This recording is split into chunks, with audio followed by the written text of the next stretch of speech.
YCP అధినేత జగన్ పై మంత్రి సవిత విమర్శలు చేశారు. శ్రీ సత్యసాయి జిల్లా పెనుగొండలో అసంపూర్తిగా ఉన్న మెడికల్ కాలేజీని పరిశీలించిన ఆమె వైసీపీ అధికారంలో ఉన్నప్పుడు శంకుస్థాపన చేసిన 17 మెడికల్ కాలేజీలు పూర్తి కాలేదన్నారు. సీఎం చంద్రబాబు, మంత్రి సత్యకుమార్ 10 మెడికల్ కాలేజీలకు పీపీపీ మోడల్లో ప్రాణం పోయాలని చూశారని అన్నారు. అయితే దాన్ని జీర్ణించుకోలేక జగన్ విషం కక్కుతున్నారని మండిపడ్డారు.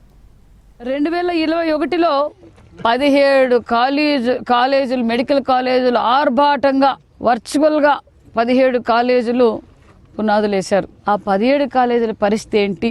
ఆ 17 కాలేజీలో భాగమైన పెనుగొండ మెడికల్ కాలేజ్ పరిస్థితి కూడా ఈరోజు మీరు అందరూ చూశారు, మేమందరం చూసాం.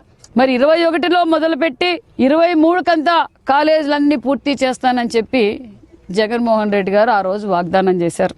ఎన్ఎంసీ పర్మిషన్లు కూడా లేవు ఆ రోజు జగన్మోహన్ రెడ్డి గారు ప్రకటించిన రోజు. మన ముఖ్యమంత్రి గారు, డిప్యూటీ సీఎం గారు, మరి సత్యకుమార్ యాదవ్ గారు పీపీపీ మోడల్లో 10 మెడికల్ కాలేజీలని మళ్ళీ ప్రాణం పోయాలని ఆలోచన చేశారు.